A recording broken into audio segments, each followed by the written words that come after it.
2 million years after humanity's extinction, a mother gave birth to a worthless child before being struck by lightning. And the ugly baby lost all of his bodily parts except for his disgusting skull. Because on the day he was born, his father found God in a ghetto temple, but as God tried to run away, he killed him with his sword and tried to make a deal with the 12 heavenly demons, swearing to sacrifice his firstborn to become the strongest leader in the world.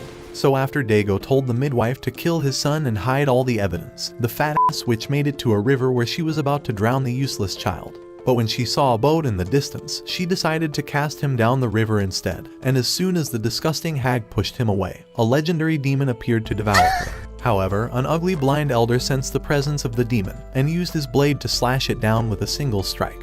Before realizing there was a baby in the boat, with God's ancient power radiating from his insides. On the other side of the world, a man dragged a pathetic victim to crucify him, along with all the other enemy soldiers they defeated. But when he saw his wife getting accidentally killed by his own knights, the man couldn't bear it anymore, and decided to isekai himself by passionately hugging the ground. However, the man somehow survived and became colorblind, but when he approached a mysterious boat, he saw the body of the dismembered baby that was still alive. Throughout the years, the man began raising the disgusting child, and even created fake limbs and skin for him. But he realized that the child couldn't feel any pain, and lacked all emotions. So he named him Hayekimaru, after the Japanese word for 100 demons, and spent his entire life training him to become the coldest super soldier in the world. But after killing thousands of demons and being covered in their blood, Hayekimaru's godly powers activated, regenerating the leg he'd been missing. By the time he turned 16, the old man wished he taught Hayekimaru how to do anything except killing. However, Hayekimaru tried feeling his face for the first time, and hugged onto the man that raised him as if he was his father, before leaving him forever. For the next 3 billion years, Hayekimaru began traveling the world without ever eating, until one day, he saw a child called Dororo, getting beaten for stealing money from 3 oppressive men. But before the men left, Dororo launched a stone at their leader's eye, so the fatso began drowning Dororo, and ordered his men to bring the sword for killing him. As they walked away, however, they saw Hayekimaru in the distance, but he was looking past them at the demon he noticed in the river. Just then, the demon launched and devoured the fat ass with a single strike, so the other lackeys began running away. But the demon swallowed them up as well. As it was about to eat Dororo, Hayekimaru slashed its arm off and threw Dororo away, before running to evade its attacks and destroy the bridge. The beast continued attempting to swallow him, but Hayekimaru continued slashing the foundations of the bridge, causing it to collapse as the monster was chasing him, and killing the demon underneath all the rubble. In that moment, Hayekimaru's mask fell off, and he regained his skin as lightning blasted in the distance, destroying one of the 12 demons. At the same time, Dago's second son showed his mother the dove he caught, but she couldn't stop missing her first son, and stared at the statue of the goddess that sacrificed herself on that day. Eventually, the two of them began traveling to a neighboring village. But along the way, Dororo realized that although Hayekimaru was blind, he was able to see the outline of their souls, and was able to find the demons by the red colors their souls emitted. Eventually, they made it to the village, but as they were about to sleep in the horse stables that night, a mysterious demon came to ring the bells of hell and left without saying any word. The following morning, the chief took them to meet Lady Bandai, the priestess of the village. When they got there, the priestess apologized for her appearance, saying that she hasn't been able to use her legs after Tyrone blew her back out. But although Dororo thought she was beautiful, Hayekimaru felt the presence of a demon and began trying to attack her. However, Dororo held him off while the other villagers came to take him away, throwing both of them in prison. As Dororo wondered why he was trying to kill the hot girl, the blind elder revealed his presence, and said they had locked him away for the same reason. After all, he recognized Hayekimaru as the baby that was cast away, and revealed that he also had the ability to see the souls of the demons. Just then, both of them sensed the presence of another demon, and Hayekimaru ran to slash its arm off, before jumping inside a well. Together with Muni, they began heading down the secret tunnels until they arrived at the priestess's room, and Hayekimaru knocked her door down before she began revealing her true form. Immediately, Hayekimaru attempted to launch towards her, but she knocked him away with her tail, and she released all of her arms towards him. After closing the distance, he penetrated her eyes with his swords, but the village chief restrained him in the last instant, and told the demon to run away. As soon as he slashed the cloak down, Hayekimaru began chasing the demon throughout the forest, but Banai was able to trap him down with the bamboo sticks. Before she could kill him, the demon rung the bells of hell again, but Hayekimaru disappeared when she looked back, and launched down from the sky to slash her head, eliminating her in that instant. As Banai revealed her hot form once again, she realized that one of the 12 demons failed in sacrificing him. But before she could keep talking, Hayekimaru pierced her face, killing her for the final time. The demon continued ringing the bells of hell before disintegrating, and when Dororo searched the ground, he saw thousands of gold coins that were buried. This was the money that Banai kept stealing from the adventurers she killed, and the chief revealed that this was the only way their village could continue surviving, so he sold his life to the demons in exchange for the gold. At the same time, 2 of the 12 demons were killed, restoring Hayekimaru's nervous system and allowing him to be able to hear once again. That night in the forest, the noises from all the animals overwhelmed him, but Dororo wondered how he could hear anything when everywhere was completely silent. So he wrapped a cloth around his ears to muffle the noise and suggested that they hunt no demons until he was recovered. Just then, Hayekimaru noticed a monster in the forest, and a great bird flew between them. Immediately, he drew his sword, and as the monster returned, he narrowly evaded it. However, it flew towards them again, nearly snatching him up, and the noises from falling leaves distracted him, allowing the bird to knock him into the ground. As it returned, Hayekimaru managed to slash it, but the bird tried carrying him away, and he utilized the opportunity to wound it. But as it returned to end him, Muni appeared at that moment and cut it to pieces in an instant. Just then, Dororo noticed that Hayekimaru was spaced out and tried returning him to his senses, but he was pretty much dead on the inside. The following morning, as Hayekimaru woke up, he began hearing a singing voice and followed it to the river. As he arrived, he realized that the singer was a girl, and the purity in her soul drew him closer to her. As he tried to touch her, she discovered he was blind, but he nearly passed out in her arms, and she noticed Dororo and Muni, thinking they were probably his companions. As they settled in an old abandoned temple, they realized that Hayekimaru was very sick from his injuries, and Muni said he was probably starting to become a real human. As Mio arrived, she told them to stay until Hayekimaru was recovered, and revealed half a dozen orphan kids she was caring for. Just then, the kids appeared before them, and Mio said they were survivors of the war. As Takibo decided to take charge, he commanded the others to leave, and told Mio to get some sleep before her night shift. Later that day, as Dororo decided to meet Takibo, he offered to help him with his duty, but the boy turned him down, saying that he wishes to work as hard as his sister Mio. When Dororo noticed that Muni was starting to leave, he told him that he was going to find a safe path through the forest and would return afterwards. In Daigo's village, a messenger told him that the Sakai clan were waiting at their border and that they were starting to run out of food as it has not rained in weeks. Just then, Mina appeared, saying that the past was starting to repeat itself. At the temple, Mio decided to check on Hayekimaru and discovered that he was burning up from a fever. Realizing he needs medication, she promised to bring him some healing potions while returning from her night duty. And just as she began to sing, he wished she wouldn't leave, but would stay by his side forever. Inside the forest, Muni discovered a path through the creek and thought it would make a better home for Mio and the orphans. However, he soon noticed the presence of a demon deep inside a hole and thought that this place wasn't safe after all. The following day, when Mio returned to the village, she realized that Hayekimaru was waiting outside and decided to give him the medication she brought. However, he tried telling her to sing instead, and Dororo said her voice would probably awaken his mind. As she began singing, Muni arrived, and as they settled inside, he told them about the area he found in the forest, and said that it would be a good place to hide when the war begins. However, he revealed that a great demon was already living on the land, and that it would only be safe when it was gone. Hearing his words, Hayekimaru began heading towards the forest, and ignored Dororo when he tried to stop him. As Muni realized he was far from recovery, he decided to follow him for support. So with the men gone, Mio revealed that she would be working for both villages that were preparing for war, saying that it was the fastest way to earn more money. However, the boys thought it was too dangerous, so Dororo promised to follow her and protect her if she fell into danger. That evening, as he trailed her into the forest, he realized that her work was developing plot with the soldiers, and was depressed by what he saw, and the amount of things she endured every day. At the same time, Hayekimaru and Muni arrived at the large hole. As they spotted the demon, Hayekimaru drew his swords, but Muni realized he was still sick from his injuries. Muni tried suggesting that he waits until he's recovered,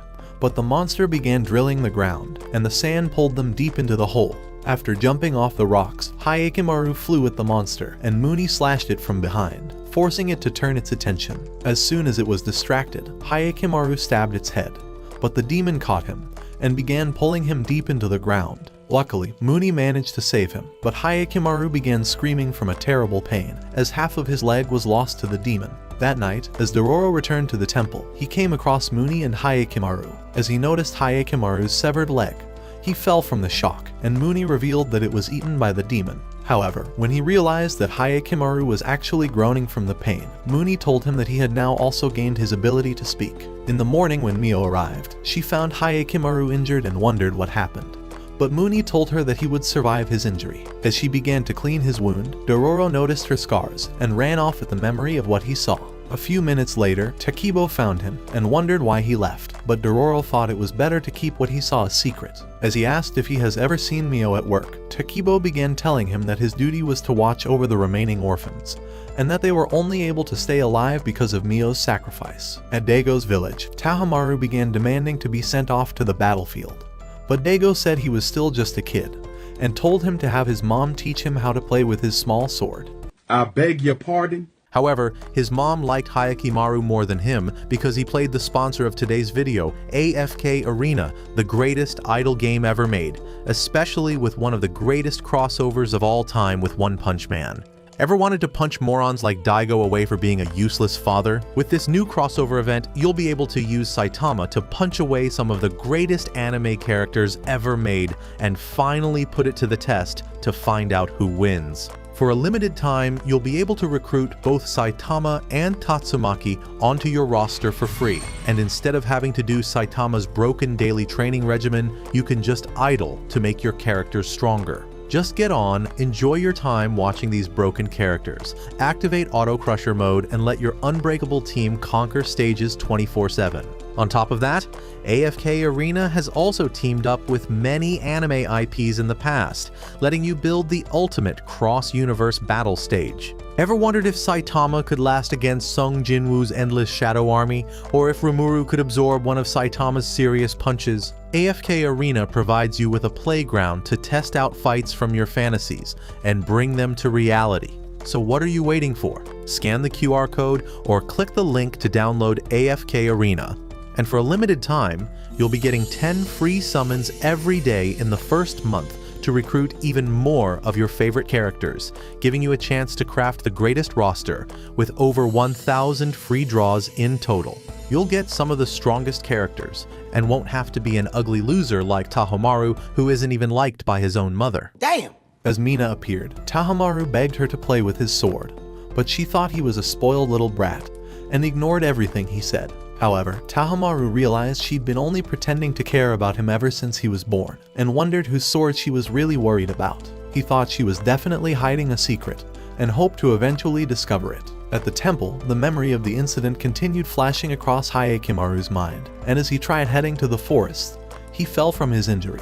But Mio hurried to give him her support. To help him relax, she tried asking him to speak, but discovered that he could not say a word, so she began to sing for him. As Muni spied on them, he realized that Mio's singing voice was calming the demon that was starting to appear inside Hayekimaru's soul. So as he began to leave, he told Dororo that he would stay around the forest in the meantime, and revealed that Hayekimaru's demon flames might one day turn him into a monster. That evening, as Mio began heading to work, she told Dororo that she noticed him the previous night, and said that this was their only means of surviving. So he decided to forgive her, and said that she was actually brave, so he would never hate her for sacrificing herself for all the other kids. Immediately, he ran up to the temple, happy to have finally made peace with her. At the temple, Hayekimaru began sharpening wood to replace his leg, but Dororo decided to feed him his meal, saying that it was the only way he would regain his strength. However, he hoped Hayekimaru would never become a monster, and told him that he was his only friend in the world. By the morning, Hayekimaru had fixed the wood and was practicing with his sword.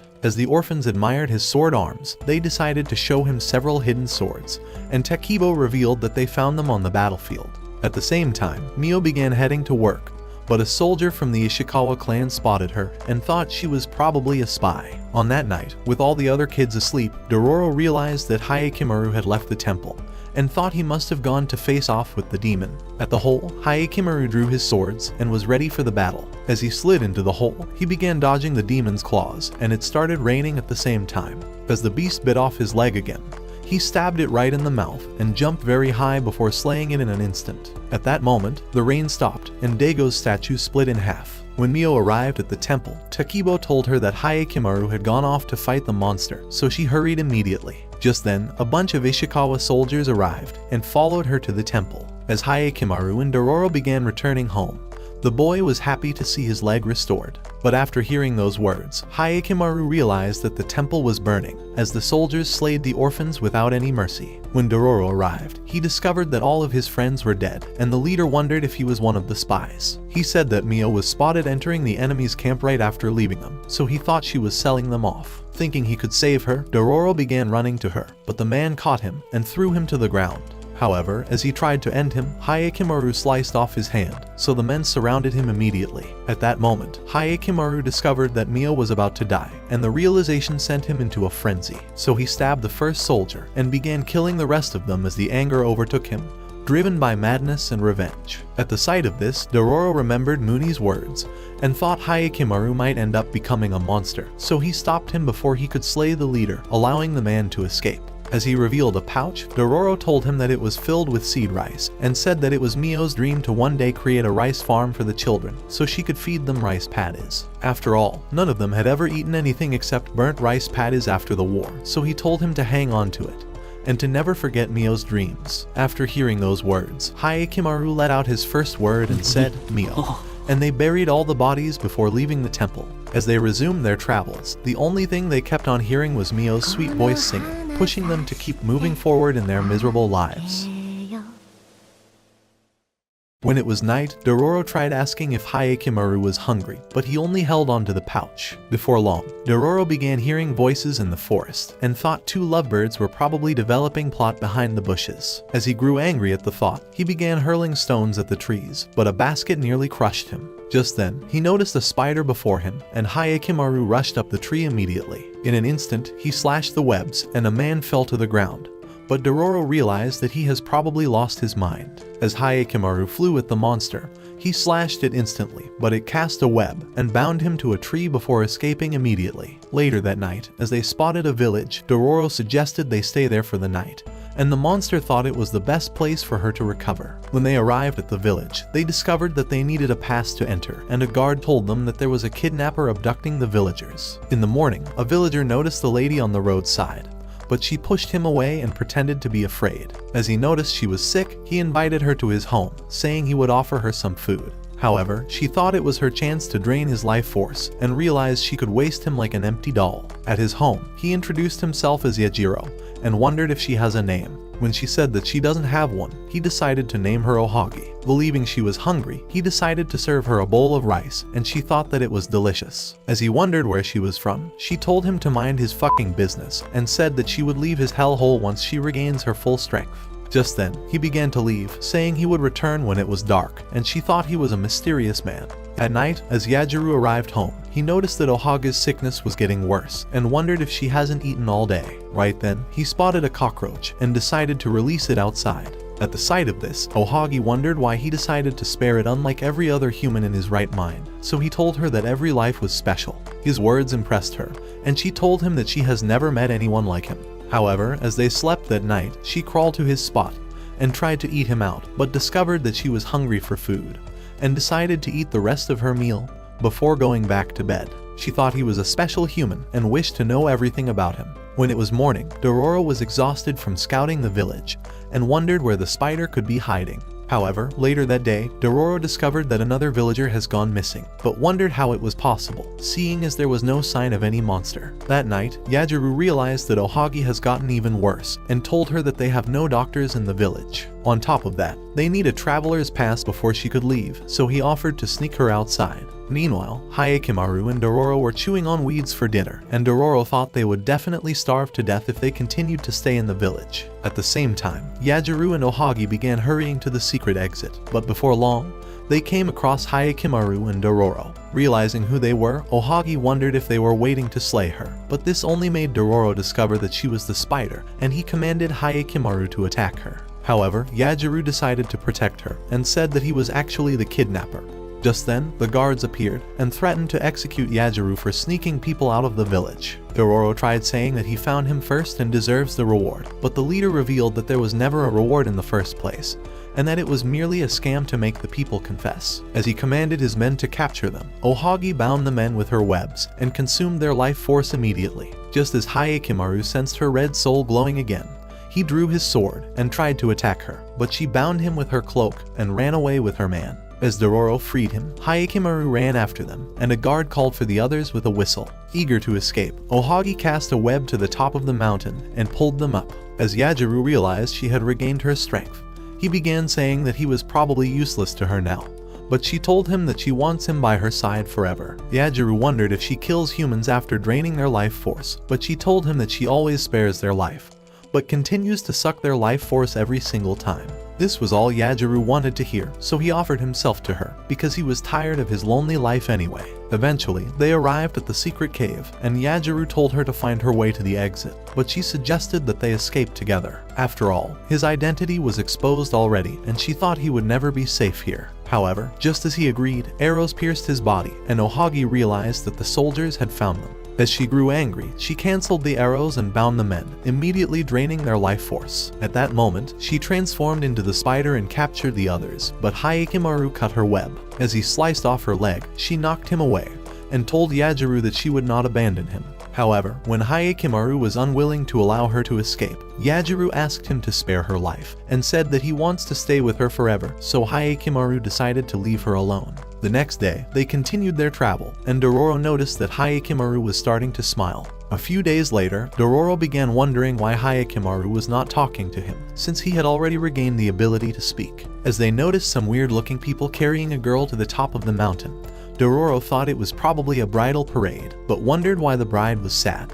Just then, a boy slid down the mountain, hoping to stop the group, but the wind blew his arrow away. Before he could fire another one, Dororo stopped him, saying that he would not allow him to eliminate the beautiful bride. However, the boy thought he was a clueless moron, and told him that the girl was his sister, but was being married off to a monster. As he tried leaving, Dororo offered to support him, saying that Hayekimaru could defeat any monster. Before long, they arrived at the top of the mountain, and Saru revealed a dark, mysterious cloud over their village. He said that the monster was called the Nakasergumo, and that it appears almost every day to devour their villagers. So to save their own skin, they began offering a girl to the demon, and managed to keep the village safe. However, Dororo thought it made no sense, and wondered why girls were specifically being offered to the monster.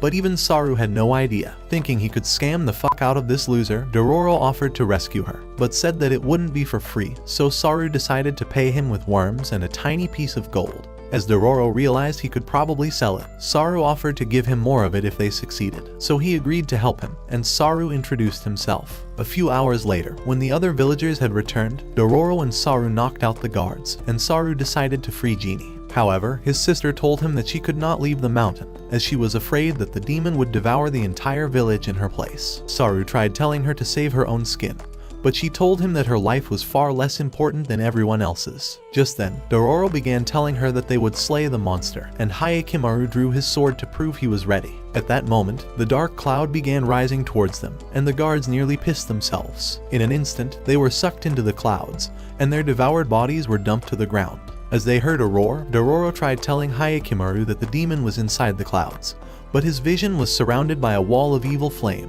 Before they knew it, a monstrous centipede descended from the clouds, looking to devour Saru, but Genie pushed him out of the way, and was swallowed in his place. At the sight of the huge monster, Dororo wondered if they even stood a chance. However, as it returned, Dororo tried warning Hayekimaru, but he still could not see shit. Luckily, heated water sprung out of a geyser and revealed a ray of light in the darkness, scaring off the demon, and the dark clouds vanished instantly. However, Saru was sad with his sister being killed, realizing he would never see her again. So Dororo decided to follow him home, but realized he was living in the mountains, and Saru told him that he lives on his own. As he wondered how they could avenge her, Dororo said that he has just the perfect plan, but revealed that Hayekimaru was probably useless at this point. At that moment, they realized that the cloud has expanded, and ashes began falling from the sky. As they discovered it was the skin from the centipede, they realized that it was growing even bigger in size. Seeing how massive it was, Saru thought they couldn't possibly stand a chance, but Dororo revealed that the sunlight was its weakness. So the following day,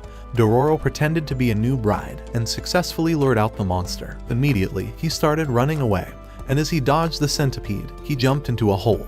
But he emerged outside to draw its attention, and started running away again. However, as he slipped, the monster tried devouring him at that instant, but he luckily made it into the hole.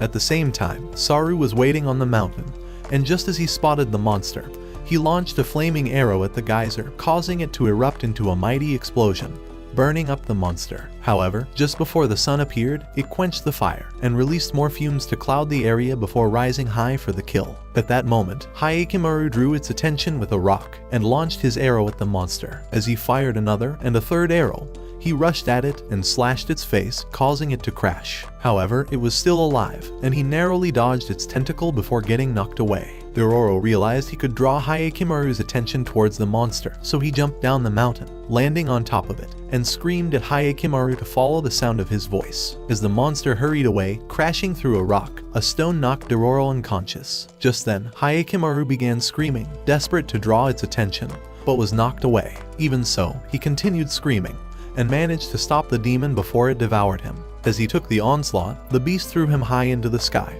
but Dororo directed him with his voice, and he pierced its eye, forcing it to emerge from the clouds, and the sunlight began molting its skin. Right then, Hayekimaru jumped inside its mouth and ripped it in half instantly, causing it to vanish. With the monster slain, Dororo was happy to have survived the battle, as they fell into a river. A few moments later, Saru spotted Genie inside the water and realized that she was still alive, so he was happy to be reunited with her. Right then, Hayekimaru began to groan, and his fake nose fell into the water, allowing a real nose to grow in its place. A few minutes later, as Saru gave Dororo the remaining gold he promised, he realized that it was a rotten piece of food, and wondered how they would survive on this.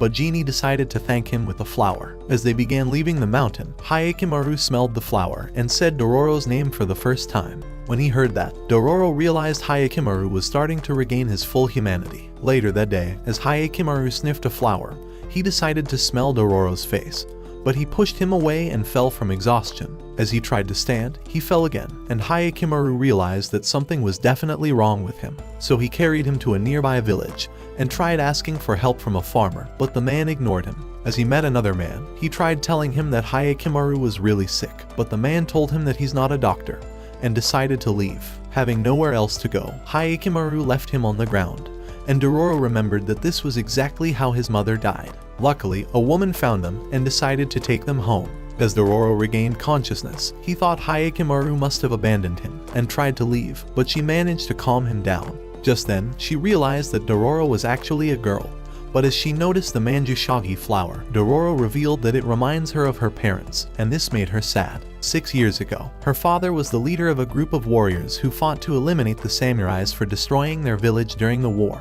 but was led to a trap by her evil uncle to kill all of them. With all his men dead, one of the soldiers stabbed her father from the back, but he took him with him to the afterlife, and they watched as the village burned before them. Being the only two surviving members, her mother began caring for Dororo on her own. But as they traveled for weeks without any food, her mother passed out in a field full of Manjushagi flowers, and she begged Dororo to be strong and to survive until the war was over. So her words inspired Dororo to survive, and she told the woman that she would never give up. As she wondered how the girl traveled for weeks without any proper food, she told Hayekimaru that his companion was actually a girl. A few days later, as they began to leave the village, Dororo wondered if Hayekimaru has discovered that she was a girl, but he merely ignored her secret. At Daigo's village, a messenger began telling him that his abandoned baby may have survived, and that a commander in their army was attacked by a mysterious man with prosthetic arms. Hearing these words, Daigo wondered if his son could possibly be alive.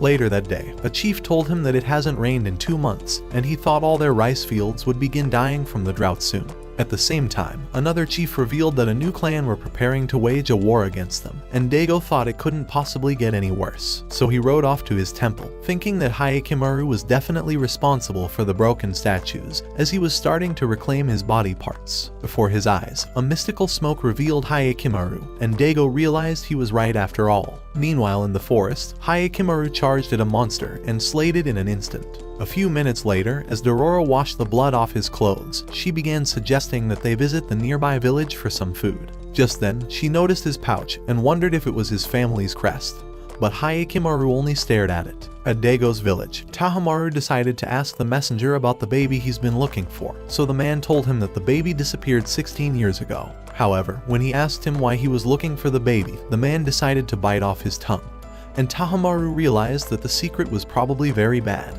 So that evening, he decided to confront his father, demanding to know why he's been asking for a baby. However, Daigo screamed at him to f*** off and told him to stick his ugly nose into his own business. The following day, as his men found him on the island shore, Tahomaru began telling them that his father probably thought he was still a kid and said that he must prove himself to everyone. At that moment, he noticed several villagers on the shore and decided to ask if they were under attack.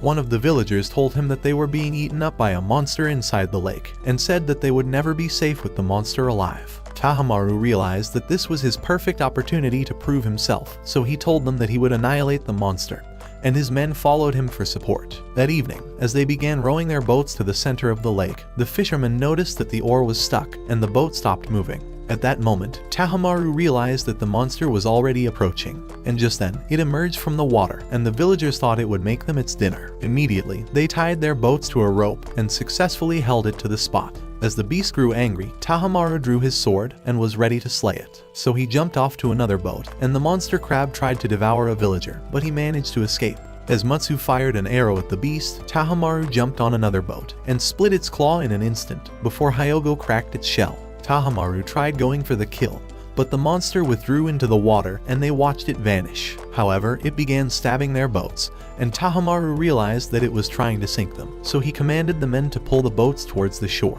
On the island, Mutsu told Tahomaru that they could hardly defeat the beast inside the water and suggested that they come up with a better plan. Later that evening, he suggested that they throw explosives into the monster's mouth, saying that it would definitely blow it to smithereens. However, Tahomaru was unwilling to lose his men and said that he would come up with a better plan. Just then, he spotted something in the distance, and Hyogo raised him higher so that he would see better. At that moment, he discovered the perfect plan and was certain that the monster was as good as dead. So the following day, the people began cutting wood and digging a new path around the island, and eventually created a wooden gate to seal all the water. When they were done, they decided to lure the monster with a boat before sealing it outside. At Tahomaru's command, the villagers cut off the ropes, opening up the sluice, and the lake flowed into another area, leaving the beast exposed. As they prepared to slay it, the beast began roaring, but Tahomaru charged at it with his men and dodged its claw before splitting its leg. As Hyogo sliced another, Mutsu fired arrows at it and eventually nailed its head, weakening the monster. At this realization, the villagers began cheering, and Tahomaru sliced its body, so they began throwing stones at the beast. However, as Tahomaru tried to end it, the crab threw a rock at the gate, and he realized they were about to lose their advantage. So he directed the men to protect the gate, but the beast threw another rock that caused the water to start gushing.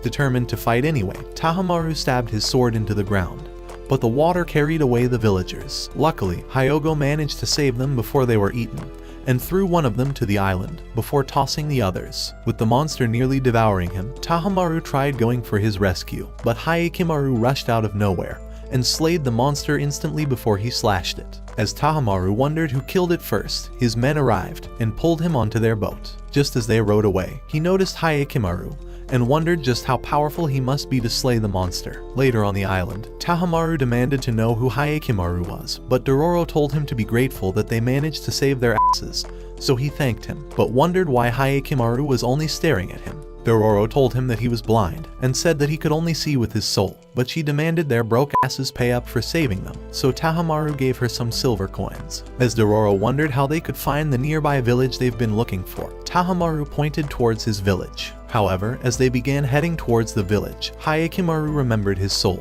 and wondered if he had ever met him before. Inside the village, as a seer noticed them, she began screaming that the demon child has arrived to destroy them all, before running away. At the same time, Dororo realized the town was very peaceful, and noticed that everyone was happy. At that moment, he saw Mooney in the crowd, and wondered how he managed to find this village. A few minutes later, as they sat at a stream, Mooney revealed that the statue of the demons were inside Daigo's temple, and noticed that Hayekimaru's soul was tainted with the presence of demons, so he realized that he had been killing humans. As he began to leave, he warned Dororo to be careful, realizing the demon inside him may completely take over him. Meanwhile, at Daigo's palace, Matsu told him that they were saved by a mysterious man in prostheses, and said that he travels across villages looking for demons to slay. Just as he revealed his name, Mina realized he was actually their son and was overwhelmed by the discovery. On the other hand, Dororo and Hayekimaru began leaving the village, hoping to find the monster that was terrorizing the villagers. As they noticed the tall wall before them, Hayekimaru sensed the presence of a demon around it and said that it was really powerful. Just then, a boy appeared before them, nearly scaring the shit out of Dororo, and began saying that they would be killed if they tried to cross to the other side. As they noticed the Asakura soldiers, a neighboring clan who were at war with the Ishikawa clan, the boy revealed that they would shoot them once they tried to cross over to their land.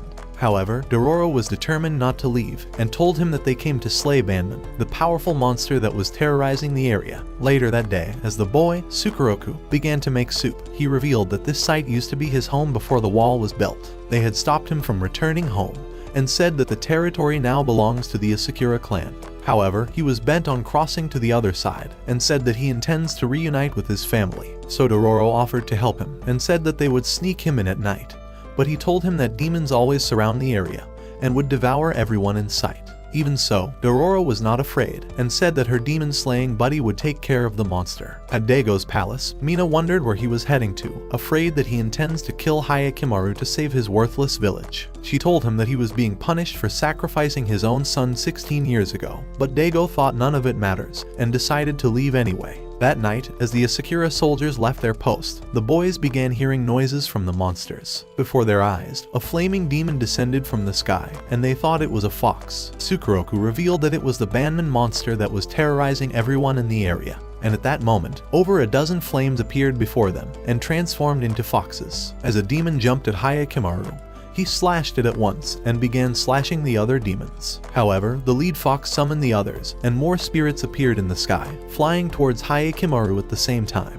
As he slashed them, another demon bruised his face, so Dororo began throwing rocks from the side, causing them to vanish, and Hayekimaru slayed more of them. Realizing his opportunity, Sukuroku began running to the other side, but Dororo thought it was too dangerous. As he tried pursuing him, a demon narrowly missed him, but as it returned to devour him, Hayekimaru rushed in and killed it instantly. So Dororo hurried away, and the demons merged into a 10-tailed fox. As he dodged fireballs, the fox managed to pin him to the ground. Just as it tried to devour him, he kicked it away and slashed it, before a bunch of arrows scared it off, causing it to disappear. Inside the village, Tahamaru began looking for Hayekimaru, thinking he would help him to discover his family's secret, but noticed the seer. As she spotted him, she began to freak out like a useless nutcase, saying that the demon child has returned to slay Daigo. As he demanded to know what she meant, she told him that it was the curse of demons, and that the cursed child has returned to curse Daigo and the village. At the same time, Dororo was screaming for Sukuroku in the forest,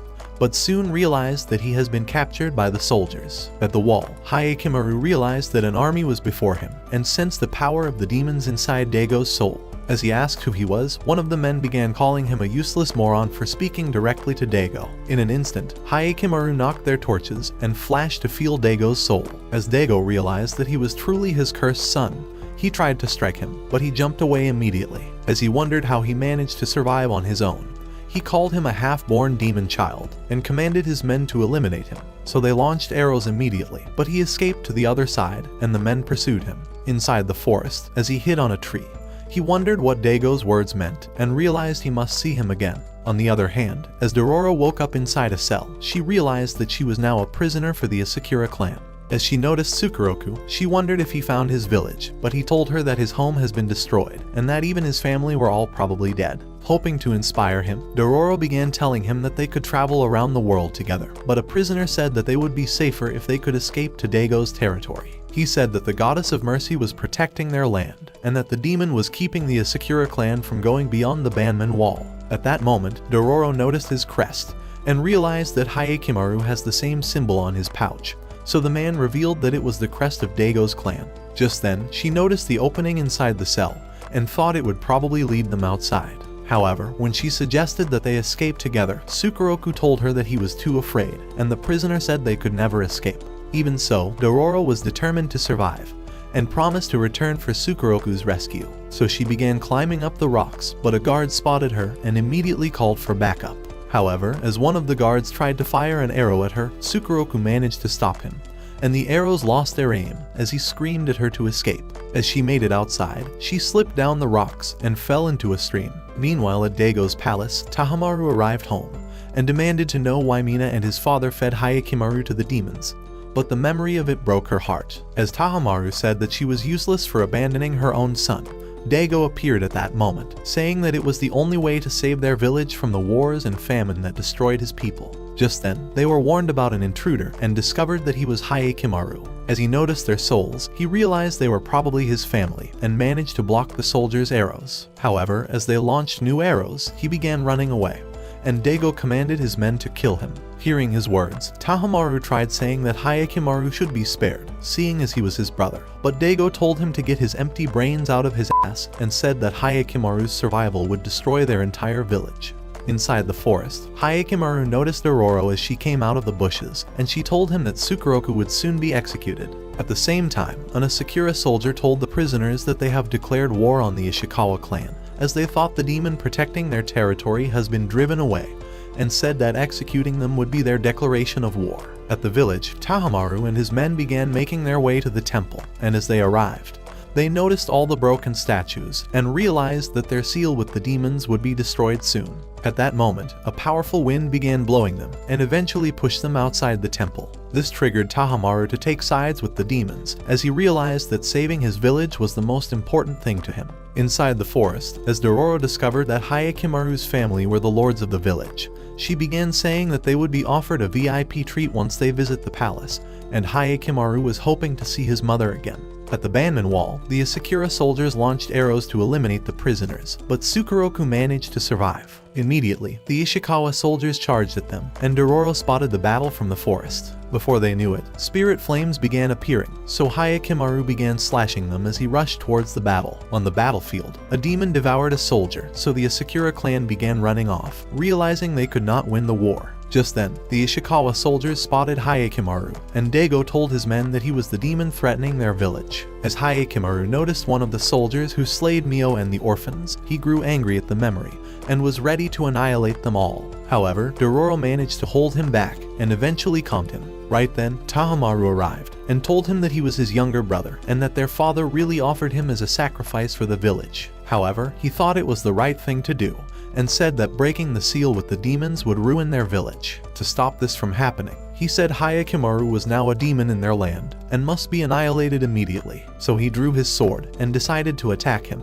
But Dororo thought this must be a very bad dream, and hurried to rescue Tsukuroku. At the same time, the brothers began clashing swords, but as Dororo tried freeing the boy, they realized that the spirit foxes were returning, so she tried biting off the ropes. As the spirits merged into a 10-tailed fox, Tsukuroku tried telling Dororo to run away, but she screamed for Hayekimaru's help. Immediately, he sliced Tahamaru's face, and running towards the demon, he slashed it over 1,000 times until it smashed onto the wall. At that moment, Mina arrived, revealing the broken statue of the goddess of mercy. As she began asking for Hayekimaru's forgiveness, she told him that she could not save him, and said that the entire village depends on his devoured body parts. However, she thought she could offer herself up instead, and isekai'd herself before they knew it. At that moment, a glowing light appeared on the wall, and as it began to crumble, they all ran away from the site. Later at the crash site, Dororo wondered where they would go next, but Tsukuroku's family appeared on the mountains, and he discovered they were still alive after all. So having no more business in the village, the companions began to leave, hoping to never return. However, as the weeks passed, Hayekimaru continued to remember his mother and couldn't even sleep at night. When Dororo asked what he was worried about, he told her that he wants to kill every single demon in the world, and began to leave, so she ran after him. On the road, as she tried telling him to get some rest, thinking he's probably been pushing himself too hard, he bumped into her and continued walking away. A few days later, as they crossed a bridge towards another village, Dororo told Hayekimaru that there's a hot spring nearby, and suggested that they soak in it. However, when she realized that Hayekimaru was only determined to hunt for monsters, she screamed that a monster was spotted close to the spring, successfully bringing him to a halt. Meanwhile, in Daigo's village, it had begun to rain again, and Daigo was relieved that the war was cancelled, but Mina was yet to regain consciousness. However, with the rain having returned, he thought it was a sign that the demons have not broken their seal, but wondered how much longer they would continue to back him up, seeing as Hayekimaru would not stop until they were all dead. Before long, they soaked in the water and soon realized that even Mooney was here, so he told them that they were probably destined to meet wherever they go. The following day, Dororo noticed a map that was carved on her back, and Mooney said it was probably only obvious when her body was warmed up. Dororo remembered that her mother once revealed half of the map to her and said that the map would lead her to her father's treasure. She had told her that she would figure out how to find it once she found someone she could trust, but Dororo never understood what her words meant and revealed that she totally forgot about the treasure. Realizing her options, Mooney decided to ask what she would do once Hayekimaru successfully reclaims all his body parts. He thought the treasure would come in handy and said that she could even create her own territory and could live a happy life forever. However, he thought Hayekimaru would probably not be in support of this and wondered if reclaiming all his body parts would make him happy forever. Later that day, as they arrived at the forest, they noticed an ugly ghost and Dororo hid herself away. However, Hayekimaru thought they weren't demons, and one of the ghosts vanished before their eyes. At that moment, the huge ghost began approaching Dororo, asking for a motherly hug. But the girl was terrified at the sight of it, and it fell on top of her, nearly crushing her. As she tried screaming for Hayekimaru's help, he merely ignored her, saying that it was not a demon. So the ghost began following them, holding Dororo like its own baby, and before long, they arrived at a ruined temple, so the ugly ghost directed Hayekimaru to a spot. As he checked the sand, he discovered it was oil, and Dororo said that the oil was probably burned down. At that moment, the big ghost held Dororo once again, calling her mother, but the poor girl was only desperate to go far away from it. Just then, it vanished, and a strange man appeared before them. He told them that the forest was haunted at night, and said that it was very dangerous for travelers. As he paid his last respects to the dead, he invited them to his home for the dinner, saying that he has no desire to see them become ghost meat. However, Dororo thought his eyes were creepy and hid herself away. As the man introduced himself as Sabame, saying that he was the lord of the land, Hayekimaru noticed a demon aura around his soul, but they decided to follow him anyway. When they arrived at his home, they realized that it was deep inside the forest. But a group of dancers welcomed them with a performance, and Dororo consumed her meal like she's not eaten in days. She thought Sabame was probably a kind man to offer them so much food, so the Lord told her that he welcomes every single traveler he comes across. Realizing her opportunity, Dororo decided to ask how the temple was burned down in the first place. But the dancers stopped at that moment, and all the ladies withdrew from the room. Dororo thought this was strange, but Sabame decided to reveal the story. A few years ago, a nun took care of orphans at the temple, but soon began to enslave them like animals, and forced them to work on the farms, before selling them off to distant villages. However, one day, a lightning struck the temple, and set it ablaze with everyone inside. When Hayekimaru wondered whose ghost was moving around the forest, the Lord told them that it was the spirit of the nun. Due to her sins, she was locked out of heaven, and he said she was always looking for new travelers to devour. However, that night, as they prepared to sleep, Dororo wondered if Sabame's story was really true, but Hayekimaru said it probably wasn't. Dororo said that the spilled oil on the sand proved that the temple was intentionally burned, and wondered if a demon would attack them to keep the secret safe. As they slept that night, a monster appeared on the wood, and Dororo realized they were about to be eaten, so she tried waking Hayekimaru, but discovered that he was deeply asleep. However, when the monster tried to devour them, he sliced off its arms, and it fell to the floor. As he tried to slay it, the beast spat silk at him, trapping his arms, but he broke it, and sliced it before it could escape. Desperate to survive, the monster spat another silk, but he went through it, and stabbed it deep in the belly. However, just as they thought it was dead, it began screaming, and the doors were blown open. Right then, a new monster descended before them, and Hayekimaru realized that it was a demon, but it cast a strange dust to distract them, and carried away the beast. With peace restored, Dororo noticed that the dust was not harmful, but Hayekimaru suggested that she washes it off anyway. Outside the village, the demon transformed into a lady and told Sabame that they couldn't devour the guests, as one of them was the cursed child. She revealed that he has come to reclaim his body parts, but Sabame promised to protect her and the other monsters. The following day, as they had breakfast, Sabame told Dororo and Hayekimaru to extend their stay in the village, saying that they would be safe here. Before long, Dororo arrived inside the village and realized that all the villagers were very happy. Just then, a family invited her over, and a kid gave her a rice cake, so the granny told her that they owe their lives to Sabame. As Dororo tried asking what really happened at the temple, the granny decided to leave, and she realized that the farmers were staring at her like a creep. At the same time, Hayekimaru began trailing Sabame into the forest, and even followed him as far as he went. However, as he arrived at an open space, he realized that Sabame had intentionally lured him here, and he told him that he comes to this spot to have a view of the village. On the other hand, Dororo managed to find the storehouse, but wondered why it was built so far away from the village. She thought it was definitely strange, and wondered why the villagers were acting like a bunch of creeps. So she decided to look inside, but realized that the storehouse was filled with rice. She thought they were all probably hardworking people, and decided to leave, but stumbled on the floorboard. At that moment, she discovered that it was actually a hidden trapdoor, and decided to open it. Before she knew it, a villager kicked her inside, saying that she deserves to be devoured for being too nosy, and that they were only trying to protect their village. At the same time, Sabame began telling Hayekimaru that the village was his only home, and that he would protect it from every threat. He said that even the monsters were his people, and that he would protect them until his last breath, so he decided to tell him the story of his village. 16 years ago, his village was raided by samurai who escaped from the war, and turned the place into a wasteland. It was at that time that a powerful demon appeared before him and offered to protect them in exchange for continued dinner. So as he accepted their offer, they began devouring the samurai and eventually brought peace into the village. He wondered what Hayekimaru's true purpose was and decided to ask him why he was bent on killing the demons. So Hayekimaru told him that he wants to reclaim every single one of his body parts. Inside the underground, Dororo tried screaming for help, but realized that she was basically hopeless of ever being found.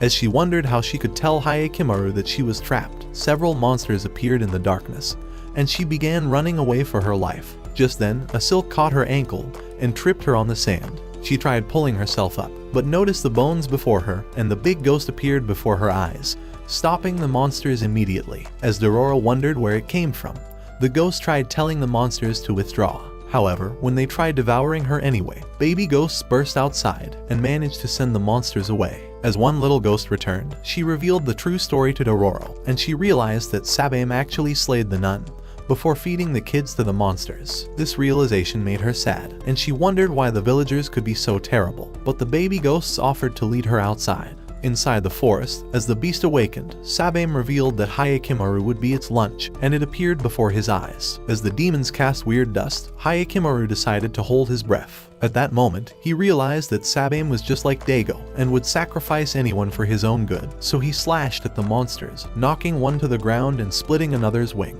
As Sabame tried checking the beast, Hayekimaru kicked him away, sending him tumbling down the hill, before stabbing the demon. However, it managed to fly away, and even pierced him with a claw, but he managed to free himself and crashed into the forests. With the beast growing angry, it crashed into a tower, setting it ablaze, and shortly, even the entire village was on fire. That evening, as Dororo found Hayekimaru in the forest, he decided to reveal the entire truth to him, and they soon realized that the village was burning. At the same time, the villagers watched their storehouse burn, and they realized that all of their food was gone with the flames. As they wondered how they would survive, they began fighting over the leftover rice, and Sabame realized that everything they've worked for was already destroyed. With his job done, Hayekimaru tried leaving, but his prosthetic leg limb shattered instantly. However, that night, he decided to hunt down the last of the demons. As he arrived at the center of the lake, the monster emerged from the water and carried him away, but he blasted a flame at its wings, burning it in an instant before falling into the water. Just as he returned to shore, another statue broke, and little pieces of wood fell out of his back, allowing a real spinal cord to grow in its place. At dawn, as they began leaving the village, Dororo noticed the destruction and realized that the villagers were all sad, so she began to wonder if they were truly doing the right thing.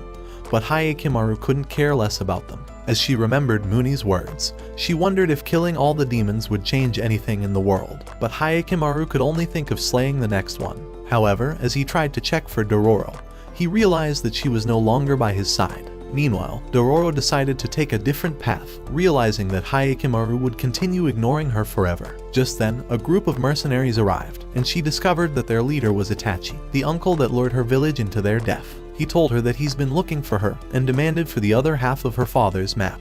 As she wondered how he managed to discover it in the first place, he told her that he was spying on her father when he was alive, and commanded his men to glance at her back. However, before they got close, she decided to reveal it, and they realized that there was no drawings on her. Even so, Itachi wasn't buying this and said that she has probably memorized it or something, so he ordered his men to capture her. Before long, they started riding away, and Dororo was tied to the horse. As they rode through the forest all day, Dororo wondered where they were heading to, so Itachi told her that he was going in search for her father's treasure, and revealed that he noticed him sneaking through the camp a few years ago. At the time, he suspected that he was probably hiding half of their loot for himself, and even tried spying on him.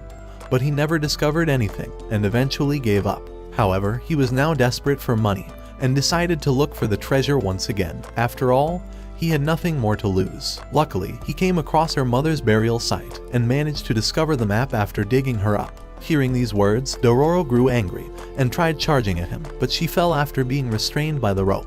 The following day, they continued riding up the mountain, and soon arrived on a cliff. As Itachi noticed the island before them, he thought it was definitely the X spot, and decided to cut Dororo loose. He told her that he would give her half of the treasure if she helped him find it, but she knew that his worthless face was worse than his lies. Realizing they needed a boat to cross the sea, they decided to visit the nearby village. However, they discovered it was a total wreck, and thought it must have been attacked by bandits. Before long, they arrived on the shore, but realized that the boats have been wrecked. Just then, an ugly weirdo appeared before them, offering to give them a ride on his boat. However, Itachi thought he was far too creepy, and wondered why the village was empty. The weirdo, Asura, told them that all the villagers have been slain by bandits, and Dororo thought he was probably lying, and tried telling Itachi to find a new solution, but he told her that this was their only choice. Just as they got on the boats, two sharks began pulling them towards the island, and the men were afraid for their lives. Asura told them that the sharks are his family, but Itachi thought he was definitely out of his mind.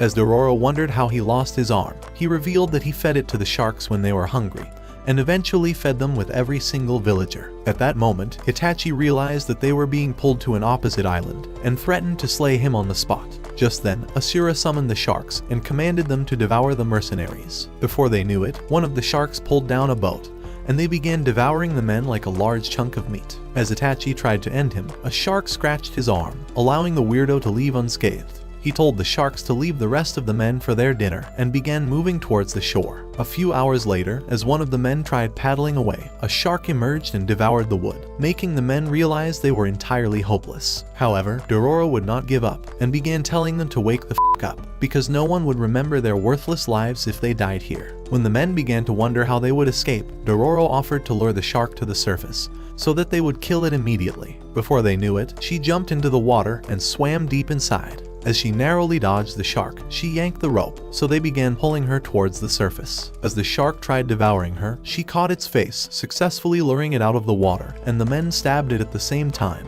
killing the shark immediately. Realizing Asura would soon return, Itachi commanded his men to sail towards the island. So at dusk, as Asura arrived, he discovered that his shark has been slain, and hurried to the island.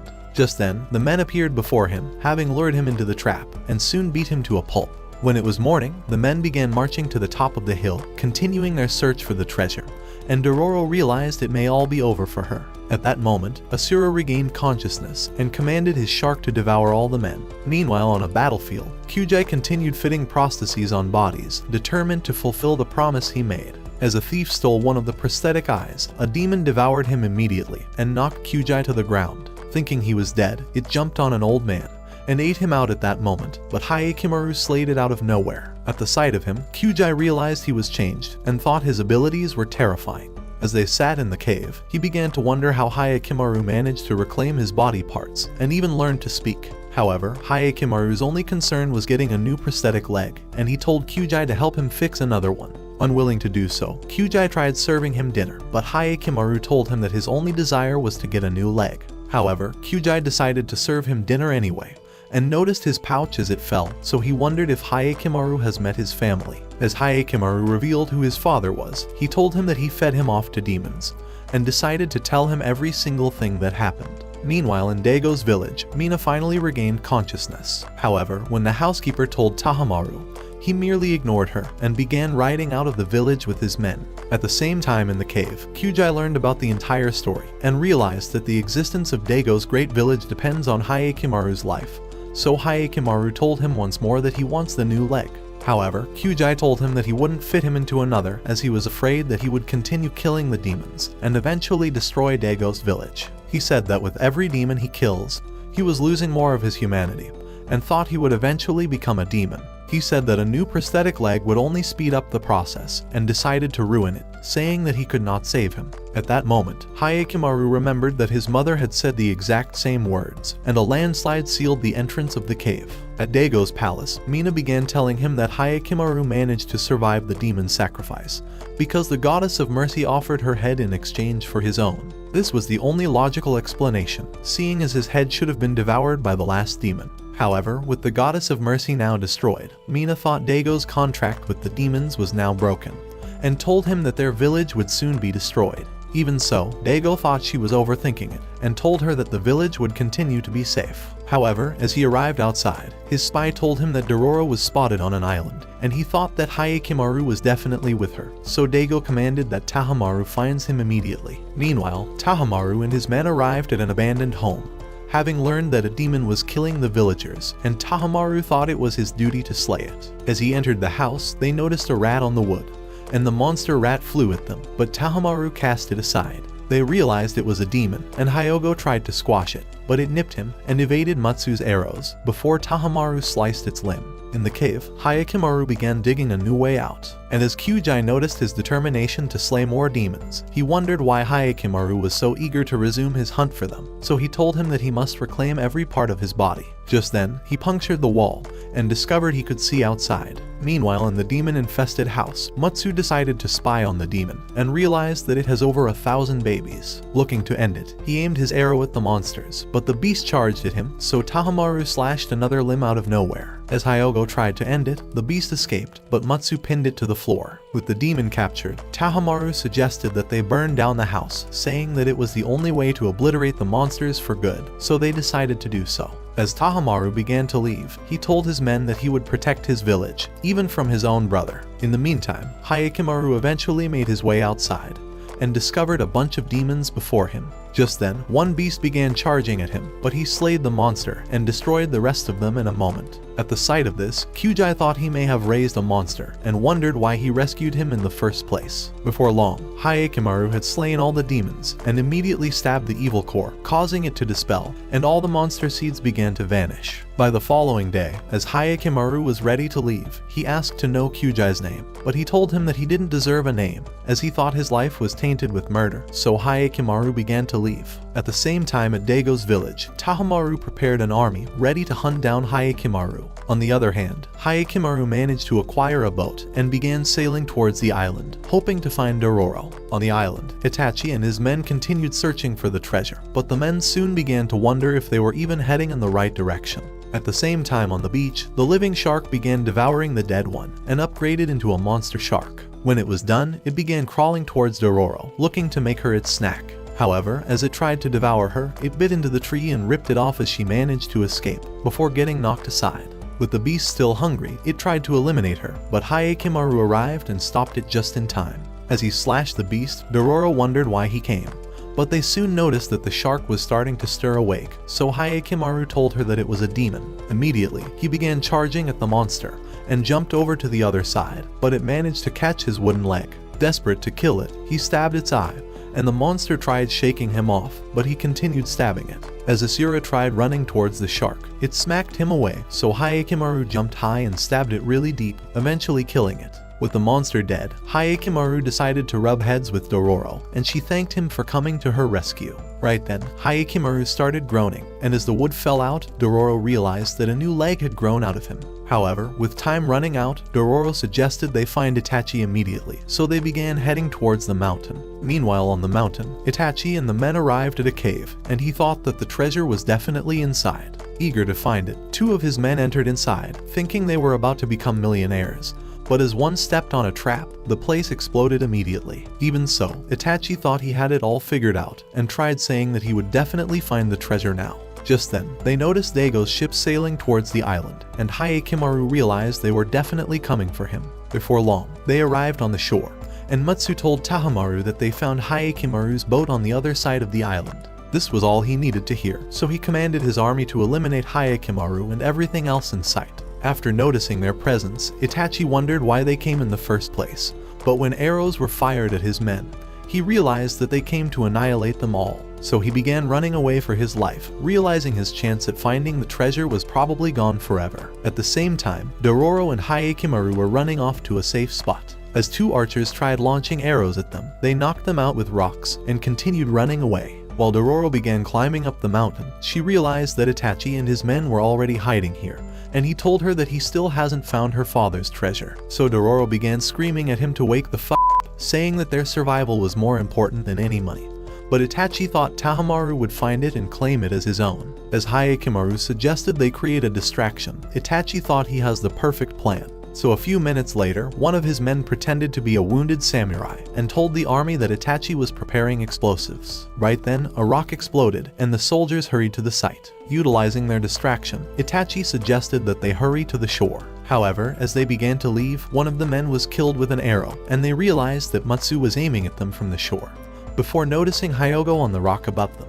At that moment, Hayekimaru began approaching them, saying that Hayekimaru was the demon terrorizing their land and must be slain immediately. Angered by the sight of him, Hayekimaru charged forward, but Hyogo landed before him, cracking the ground with his weapon, and the cliff crumbled at that instant. However, Hayekimaru managed to catch a rock and returned immediately. As he locked swords with Hayekimaru, Itachi screamed for his men to run, and began pulling Dororo away. At the same time, Hayekimaru dodged Hyogo's weapon and destroyed Matsu's arrows. As he hid behind a tree, he wondered how Hayekimaru became so evil and vengeful like his father, so Matsu revealed that killing him was the only way he could protect his land.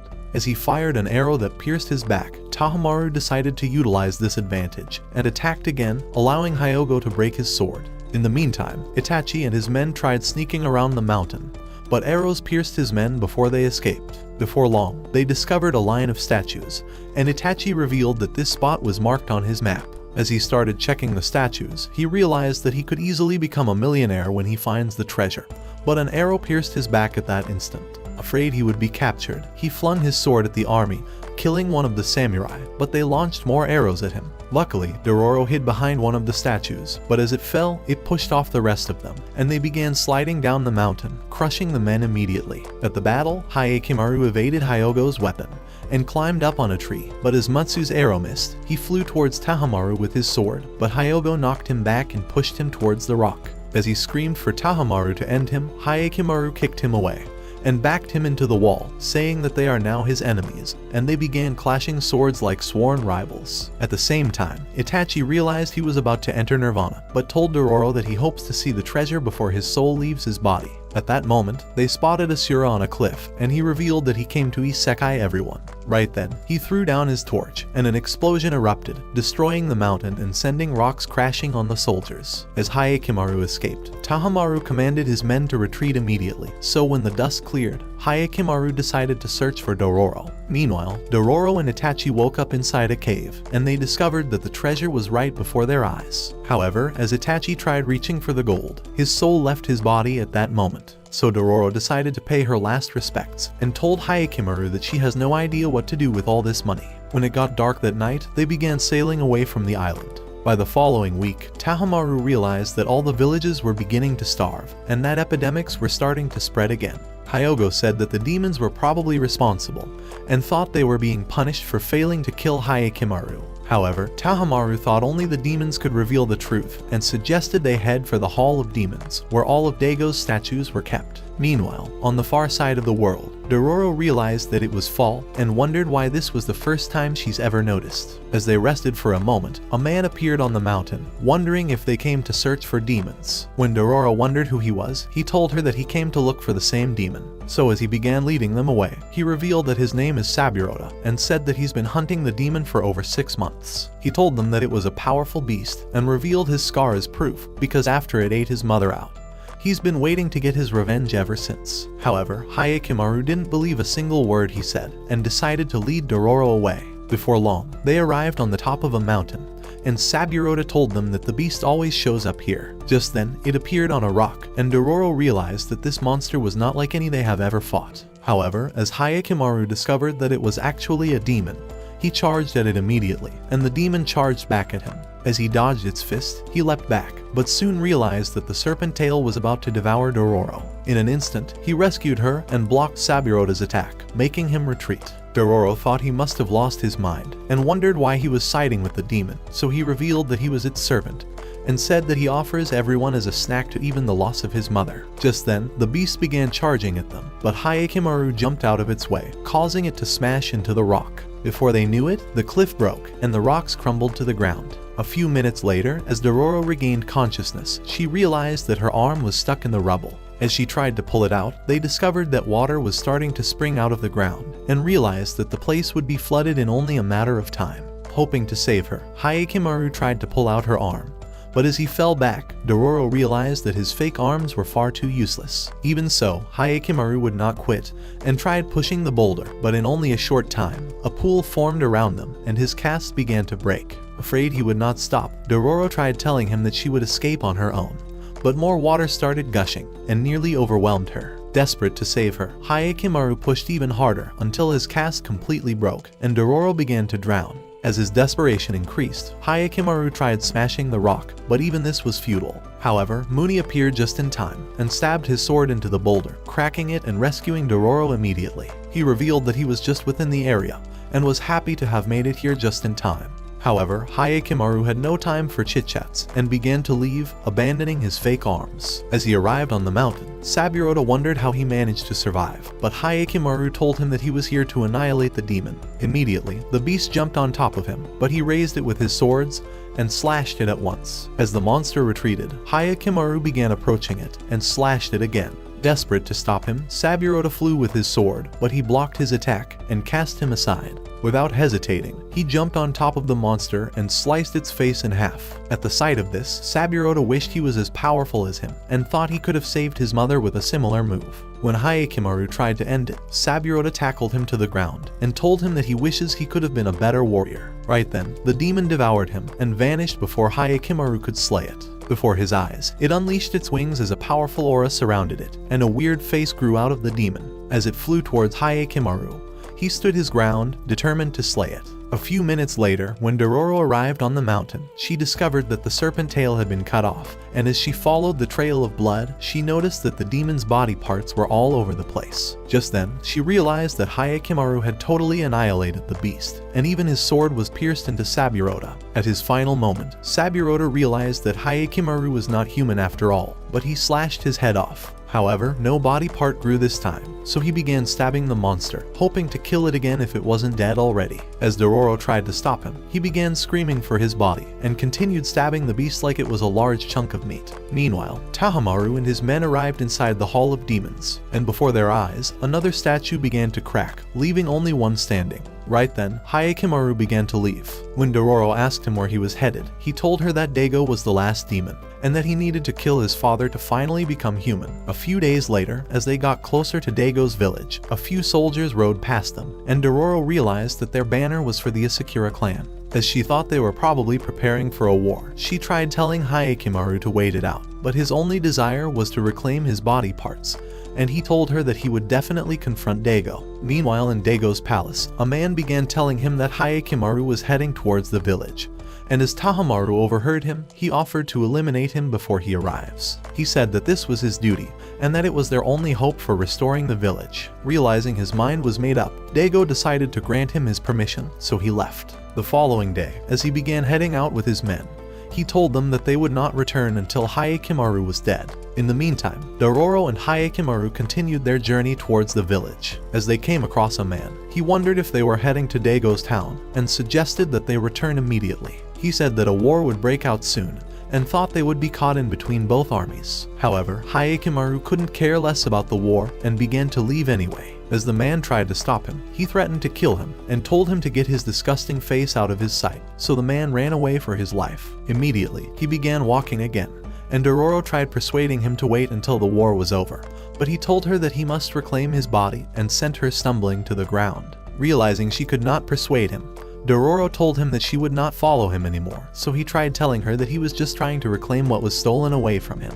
He told her that he wishes to see with his own eyes, and to feel warmth with his hands. This was his desire, and Dororo realized that he was right to want his own body back. The next day, as they arrived at a deep trench, Hayekimaru realized that over 1,000 bodies have been abandoned in it. In an instant, he blocked an arrow that shattered his cast, and they realized that Tahamaru and his men have come to eliminate him. Hungry for revenge, Hayekimaru told Dororo to back away, saying that Tahamaru was not his family, and began approaching them. Ready for a fight, Tahamaru drew his sword, saying that he would revive his village at the cost of his life. As birds flew out of the trench, Hayekimaru charged at him, so Tahamaru ordered Matsu to fire an arrow, and managed to kick him aside. Immediately, Hayekimaru began evading Hyogo's continued attacks before jumping away. At once, he started charging at Matsu, and his cast was destroyed by another arrow, but Hayekimaru stabbed him, and ripped off his arm before slicing Hyogo's arm.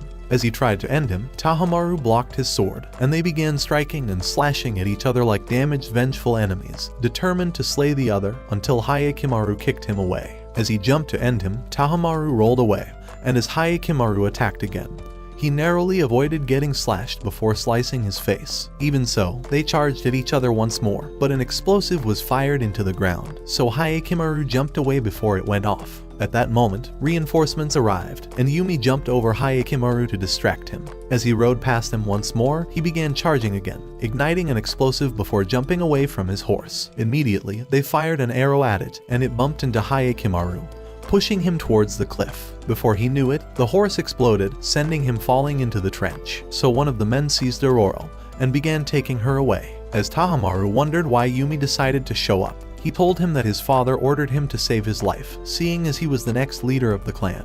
However, Tahamaru could only think of revenge, and began heading towards the trench, so Yumi shot him with a sleeping dart, and he passed out at that instant. With Dororo desperate to regain her freedom, Yumi revealed that they were taking her to the village to leverage their chances with Hayekimaru, so they began riding away, as Dororo continued screaming for Hayekimaru. Before long, it began to rain, and Hayekimaru was too weak to stand on his own. At that moment, mystical flames began to burn, and as it burned up the horse, it resurrected as a demon. Eventually, Hayekimaru made it out of the trench, and realized that Dororo has been captured. As he grew angry, desperate for revenge, he noticed the flaming demon horse and realized that it was exactly what he needed. In Daigo's village, Tahamaru discovered that Matsu had caught a disease that made his injury worse. However, as he tried to see him, Hyogo stopped him from entering the room, afraid that he would catch the same disease. At this realization, his anger increased, and he vowed to slay Hayekimaru 1,000 times over as payback. Meanwhile, Dororo was trapped inside a cell,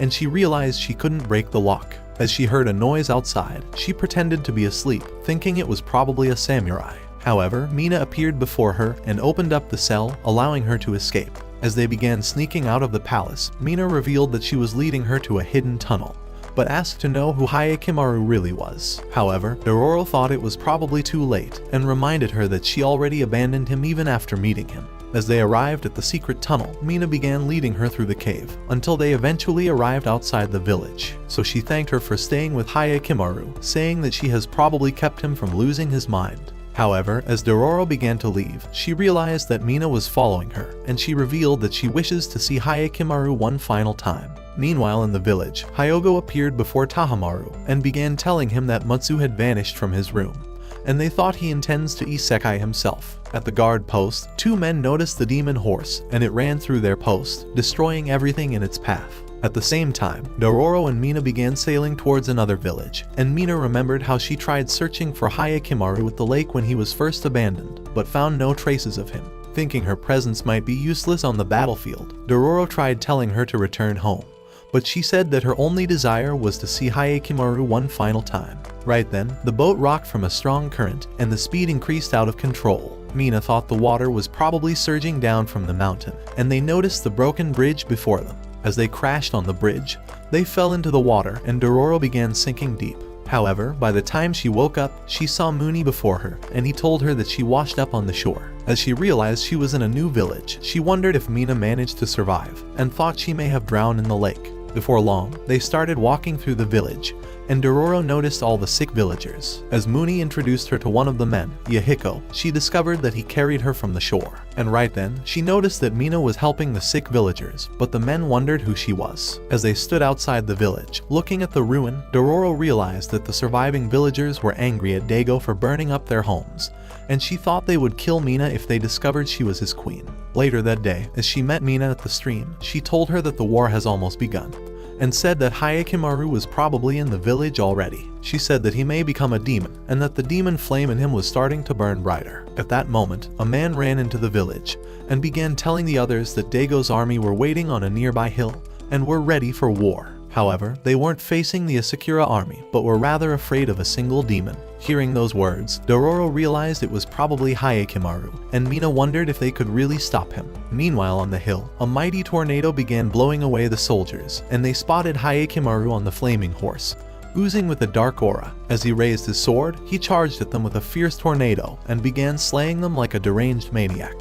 In the meantime, Matsu made his way to the Hall of Demons, and stumbled inside. As he grew desperate for power, he tried summoning the 12th demon, and offered himself up in exchange for Hayekimaru. At that moment, a mighty breeze surrounded him, but Tahamaru and Hyogo arrived, hoping to stop him. However, Hyogo's mind was already made up, and he revealed that he was making this sacrifice for the people. Just then, he realized that the demon refused his offer, as only Hayekimaru could complete the sacrifice. At that instant, a powerful lightning struck the temple, and they realized that the demon was about to unleash its power. At the same time, Dororo and Mina began climbing up the hill, hoping they wouldn't be too late to stop Hayekimaru. On the hill, Hayekimaru continued destroying the army, slashing body parts, and eventually came across Yumi. As he demanded to know where Dororo was, Yumi threw a knife that grazed his arm, so the horse burned him before he could escape. As he began riding towards the village, he spotted Tahamaru and his men who came ready for the battle. Just then, a strange eye grew on Tahamaru's head, and his closed eye revealed a new weird eye.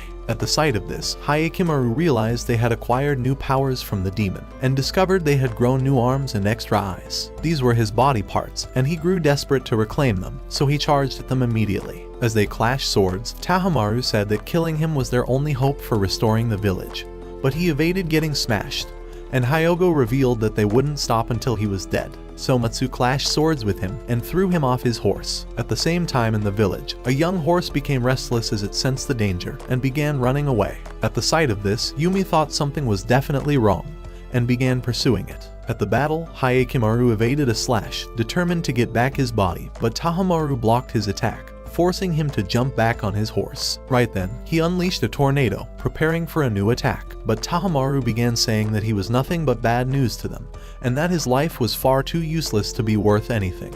However, his words made Hayekimaru's anger grow even worse, and he screamed for his body parts to be returned. As he jumped to end Tahamaru, he blocked again, and sliced his arm, spilling his tomato sauce. At the same time, Dororo and Mina arrived. As Dororo tried running to them, Muni appeared at that moment, saying that it would be far too dangerous for her as she may get killed. He revealed that Tahamaru and his men have acquired the power of the demons, and said that the demons intend to devour Hayekimaru all over again, and that the only way he would regain the rest of his body parts was if he manages to slay the men.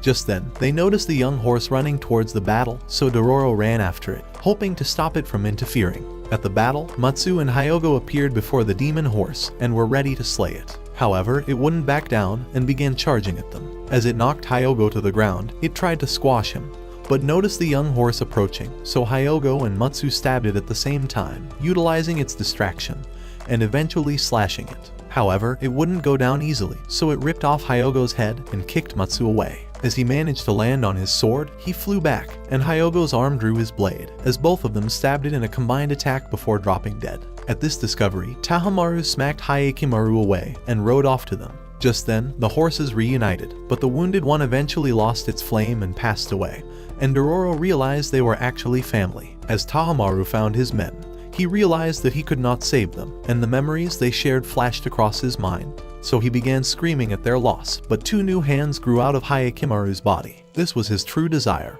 and he raised his hands in victory. As Tahamaru tried to end him, he blocked his strike and kicked him back, determined to keep his body. At that moment, he heard Mina's voice and realized that Dororo was by her side, so he tried hiding his blades. However, Tahamaru was hoping to kill him this time, and told his mother to step aside, calling him a curse to their village. Immediately, Hayekimaru began running away, desperate to survive, so Tahamaru pursued him. As he began running through a field, he wondered why he was considered evil for trying to reclaim his own body, so he stabbed his blades into the ground, realizing he definitely wants his eyes restored. So as Tahamaru began charging towards him with a sword, he blocked his attack, but he jumped back immediately. Without hesitating, they began striking at each other like reincarnated enemies, with neither of them willing to surrender, until Hayekimaru slashed his face. At that moment, Tahamaru realized that Hayekimaru's new arms were an advantage for him, so as he managed to ward him off, he began running away, but Hayekimaru pursued him, continuing with his attacks,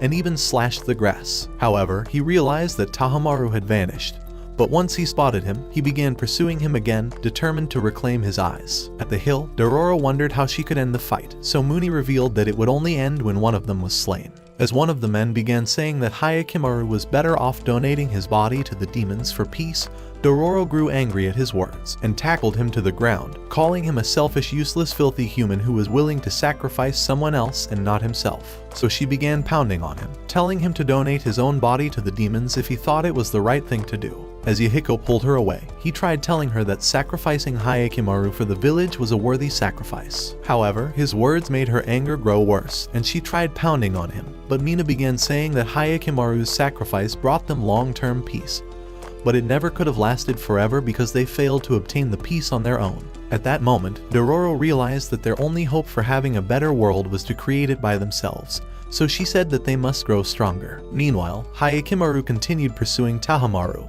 and as he spotted him down the hill, he realized that he was heading for the village, so he followed him immediately. Inside the village, a commander told Daigo that another Asakura army were approaching from the east side, so Daigo commanded him to summon his men, hoping to stop them from entering the village. As the commander left, Daigo realized that he was about to lose the entire village, and decided that he must save whatever was left. So he began marching with his army to the east side, hoping to guard it until the very end. On the hill, Dororo thought Muni's words made no sense at all, and began saying that growing stronger was not a bad thing, but that they only need to have a good heart to create a better world for themselves. Hearing her words, they thought she was inspiring, so Yahiko agreed that they must protect themselves. Meanwhile in the palace, Tahamaru began waiting for Hayekimaru's arrival, and was ready for another round of battle. Just then, the lamps went off, and Hayekimaru appeared before his eyes. As he readied his sword, Hayekimaru charged at him, striking and jumping around like a ghoul, as they continued their relentless onslaught. And as Tahamaru tried backing him into the wall,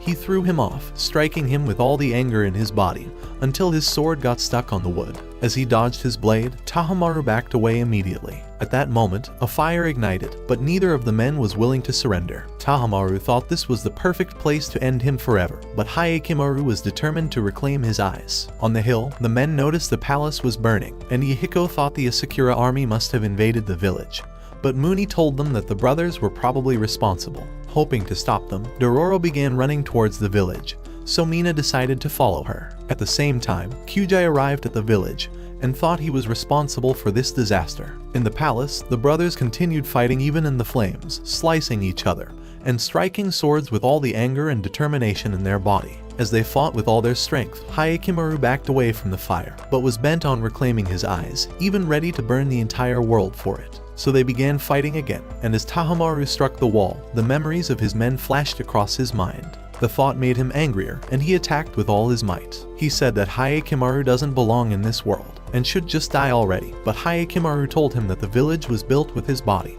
and that he was the only reason it existed. So they started striking swords once more, and eventually took the fight outside, chasing each other through the palace, with neither of them willing to give up.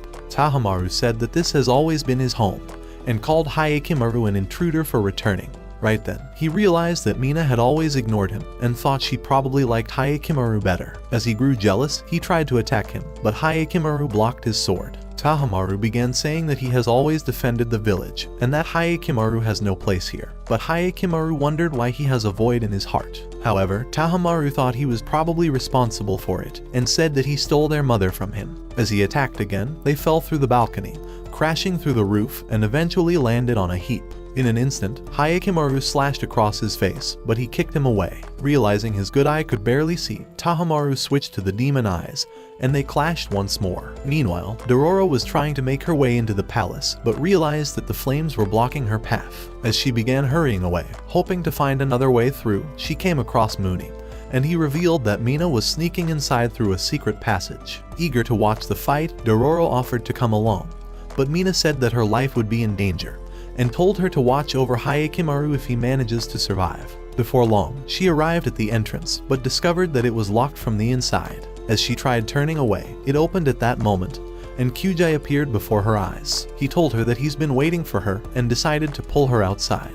In the meantime, the brothers continued their unending battle, climbing up the roof and bursting onto the balcony as they fought like their lives were on a timer. With all their strength, they swung their swords, cutting and slashing like men on a mission. But Hayekimaru pushed him off to a wall. As he flew through the dust, ready to end him, he noticed his heartbeat and realized that he was still human, so he sliced his sword, cutting the wall just above him. Right then, Tahamaru knew he could have been dead already and wondered why Hayekimaru decided to spare his life. So Hayekimaru told him that they were the same and said that they were both human. Hearing his words, Tahamaru realized he could never defeat him and decided to surrender. At that moment, the 12th demon began roaring at the temple and Tahamaru's eyes glowed with a purple light, so Hayekimaru leapt back. As Tahamaru realized that this was his chance to end the demon contract, he ripped out the eyes, and they vanished in that instant. Immediately, Hayekimaru began to groan, and flames dispersed outside. At the same time, Dororo was eager to know how it would end, so she decided to go down into the tunnel. Inside, the floorboard exploded, and a dark energy tried to capture Hayekimaru, but he destroyed it, and jumped into the opening, stabbing the core and relinquishing his blades as the prosthetic eyes flew out of him. As a blue light split the demon root, Hayekimaru began screaming for his eyes, and Tahamaru passed out at that moment. However, right before getting crushed, Mina and Kyujai saved him just in time, and Mina was happy to see him alive. As she apologized for abandoning him, she said that he must survive, and promised to love him forever. Realizing his opportunity, Kyujai decided to reveal his gift, a Buddha statue, telling him to remain human no matter what. So as Kyujai led him away, he looked at his mother for the very last time, and thought she was beautiful.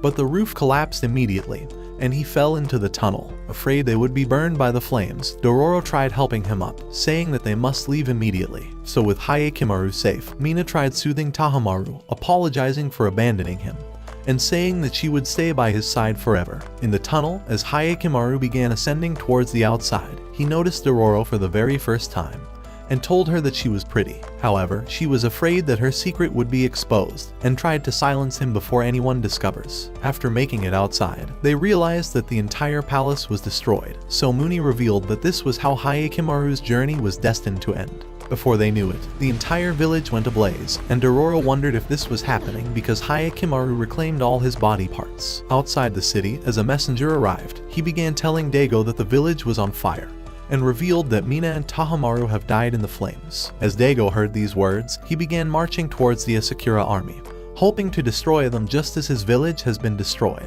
By the following week, Dororo told the men that she has enough gold stuffed away on a mountain, and said that they would rebuild the village with it. Excited by the news, the men wondered how soon they could claim the gold, but Dororo thought they would easily turn on her, and said that she would retrieve it on her own. As she came across Muni, he told her that he was impressed with her idea, and wondered where Hayekimaru has gone, but she didn't know. Meanwhile, Hayekimaru already made his way to the village, and began heading for the Hall of Demons. As he entered inside, he spotted Daigo, and wondered what his next intentions were. So Daigo began saying that he would never quit, but would sacrifice another human to the demons for a new contract. Hearing his words, Hayekimaru thought he intends to offer him to the demons once again, and grabbed his sword, ready to slay him. However, he decided to stab his helmet instead, saying that he chooses peace over another war. Just as he began to leave, he said that he was now human, and suggested that Daigo stays the same. At that moment, Daigo realized that he'd been wrong this entire time, because with how powerful his son had become, he thought he could have been the one to save their village rather than relying on the demons. On the other hand, Dororo continued waiting for Hayekimaru, so Muni told her that he has probably abandoned her. Dororo thought it was impossible, and began saying that he could never leave her, but Muni knew better already, and said that he probably intends to see the world with his new eyes. Later that day, as Hayekimaru arrived on the hill, he took one final look at the village, and began to leave forever, looking towards a new life. At the same time, Dororo continued waiting for him, but soon realized that he may truly be gone.